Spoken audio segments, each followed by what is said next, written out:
India में हर साल 3,699 लोग अपनी जान गंवा देते हैं टोबैको कंजम्पशन की वजह से। सिगरेट्स के हर एक पैकेट में लिखा होता है warning, smoking causes cancer. But still अगर हम 2022 की रिपोर्ट की माने तो हर साल इंडिया में 11.99% के हिसाब से स्मोकिंग और टोबैको कंजम्पशन बढ़ती जा रही है। अब सवाल ये आता है कि हर एक को मालूम है कि ये कितनी ज़्यादा खतरनाक है, फिर भी ये कंजम्पशन क्यों बढ़ती जा रही है और क्या इतनी खतरनाक और इतनी हानिकारक होने के बावजूद भी सरकार इसे बैन करती है? और आज का यही सवाल है।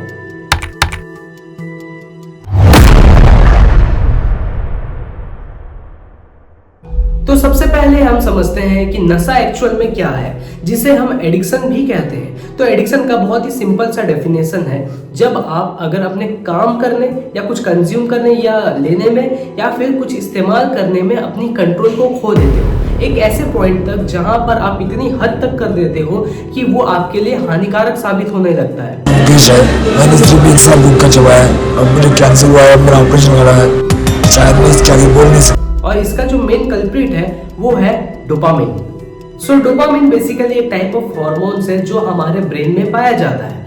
सिमिलरली सिगरेट्स, गुटखा, खैनी, इन सारों में भी एक केमिकल पाया जाता है जिसे हम कहते हैं निकोटीन। और ये जो मेन है जो हमारे नशा का आदत दिलाता है, ये निकोटीन का ही काम है। वो कैसे हम थोड़ी देर के बाद बात करेंगे, बट उससे पहले हम समझते हैं हमारे ब्रेन की, ह्यूमन ब्रेन की टेक्निकलिटीज को।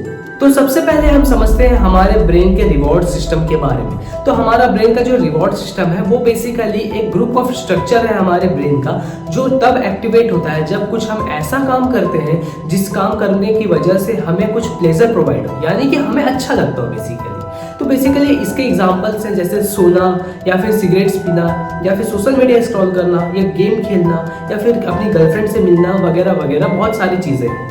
तो जब भी आप कुछ ऐसा काम करते हो जिसे करने में आपको अच्छा लगता है, तो बेसिकली आपका ब्रेन का जो रिवॉर्ड सिस्टम है वो डोपामिन की मात्रा इंक्रीज कर देता है आपके ब्रेन में, जिसके वजह से आपको अच्छा लगता है, क्योंकि जैसा कि मैंने बताया ये एक फील गुड हार्मोन्स है।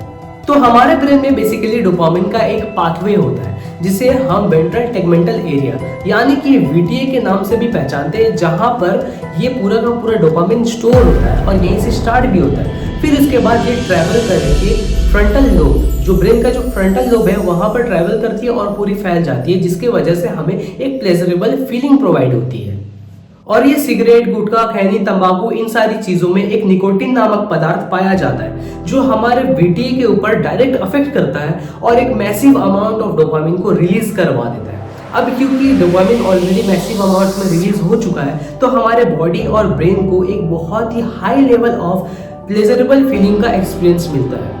बट यहाँ पर प्रॉब्लम ये आती है कि डोपामिन हमारा लॉन्ग टर्म और साथी नहीं है, वो धीरे धीरे धीरे धीरे कम होने लगता है। बट हमारा जो ब्रेन है वो ऑलरेडी मजा ले चुका है हाई अमाउंट ऑफ डोपामिन का। सिमिलरली कि शेर के मुंह में खून लग गया, तो क्योंकि सिगरेट्स और दूसरे नशे की चीजों की वजह से हमारे ब्रेन में डोपामिन बहुत ही ज्यादा अमाउंट में रिलीज हुआ था, तो हमारा ब्रेन हमें सिग्नल देने लगता है कि भाई एक बार और ट्राई कर ले, और एक बार ट्राई करके देख, क्या पता और अच्छा महसूस हो। और इसे हम बाद में जाकर एडिक्शन का रूप दे देते हैं। बार बार ट्राई करने की वजह से ये हमारा नशा या लत बन जाती है। और इससे नुकसान कितने हैं ये शायद मुझे आपको बताने की जरूरत नहीं है। डिप्रेशन, एंजाइटी और कैंसर जैसी बीमारियां भी हमें बहुत ही आसानी से हो जाती है। बट सवाल ये आता है कि क्या इतने सारे नुकसान होने के बावजूद भी इसे गवर्नमेंट बैन करेगी या फिर नहीं? तो आइए अभी फिलहाल इसे समझते हैं। तो इंडिया में टोबैको कभी बैन होगी या फिर नहीं? इसका सीधा सीधा जवाब है कभी भी नहीं, क्योंकि इंडिया अकेला साल का 5.9 मिलियन टन्स में टोबैको प्रोड्यूस करता है, जो कि इसे दुनिया की second largest tobacco producing country बनाती है। अब जब इंडिया में इतनी ज्यादा प्रोडक्शन हो ही रही है, तो जाहिर सी बात है ये प्रोडक्शन करने के लिए वहां पर मैन पावर का इस्तेमाल होता होगा, वहां पर लोग लगते होंगे उसे प्रोड्यूस करने के लिए। तो ये जो टोबैको इंडस्ट्रीज है ये टोटल 36 मिलियन लोगों को रोजगार देती है, जिसमें आपका एक्सपोर्ट, प्रोडक्शन, प्रोसेसिंग, मैन्युफैक्चरिंग सब कुछ इंक्लूडेड है। अब यहाँ पर अगर एक साथ टोबैको को बैन कर दिया जाए तो ये सारी की सारी चीज़ें, ये सारे के सारे रोजगार सब खत्म हो जाएंगे और एक साथ इतने सारे लोग बेरोजगार हो जाएंगे। अब हम आते हैं दूसरा और one of the most important मुद्दे के ऊपर, यानी कि पैसा। तो अगर हम इंडियन टैक्स रेवेन्यू की बात करें तो टोटल टैक्स रेवेन्यू की 2.39% ऑफ टैक्स बस टोबैको इंडस्ट्री से ही आती है। और अगर हम निर्मला सीतारमण की 2021 के इंटरव्यू देखें तो उनके हिसाब से 53,750 करोड़ की जो कलेक्शन हुई थी वो बस टोबैको इंडस्ट्री से ही कलेक्ट हुई थी। बट फिर भी चलिए हम थोड़ी देर के लिए ये रोजगार को, ये पैसे को, इन सारी चीज़ों को साइड करते हैं और थोड़ी देर के लिए हम ये मानते हैं कि हमने इन सारी चीज़ों को कम्प्लीटली बैन लगा दिया है। तो इसका कॉन्सिक्वेंसेस क्या निकलेगा? तो देखिए, हम नशीली पदार्थ को बंद कर सकते हैं, हम नशा नहीं बंद कर सकते।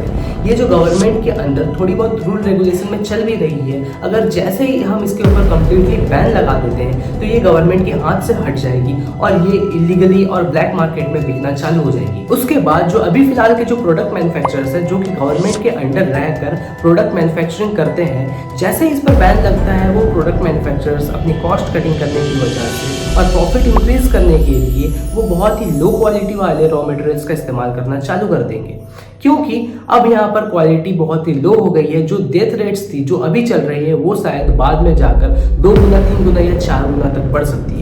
गवर्नमेंट का यहाँ पर कोई भी सेफ्टी मेजर्स पे कोई भी रूल रेगुलेशन काम नहीं करेगा, इसलिए बैन लगाना बहुत ही इलॉजिकल बात हो जाएगी।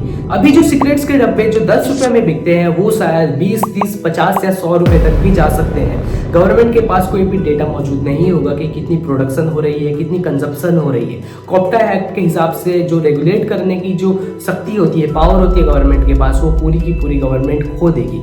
इसलिए चाह कर भी गवर्नमेंट इन सारी चीज़ों पर बैन नहीं लगा सकती है।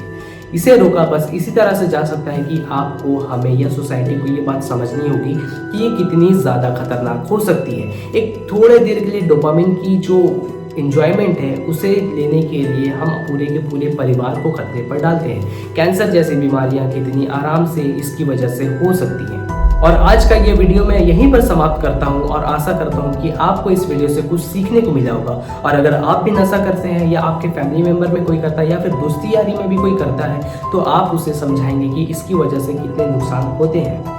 और अगर आपको आज की वीडियो पसंद आई है तो इस वीडियो को लाइक करिएगा, नीचे कमेंट करके ज़रूर बताइएगा कि आपको ये वीडियो कैसी लगी। और अगर आपको इस वीडियो में कुछ भी प्रॉब्लम या फिर कुछ भी गलत लगा हो तो आप नीचे कमेंट करके ज़रूर बताइएगा ताकि मैं उसे सुधार सकूँ। तब तक के लिए हंसते रहिए, मुस्कुराते रहिए और पूछते रहिए सवाल। जय हिंद, जय भारत।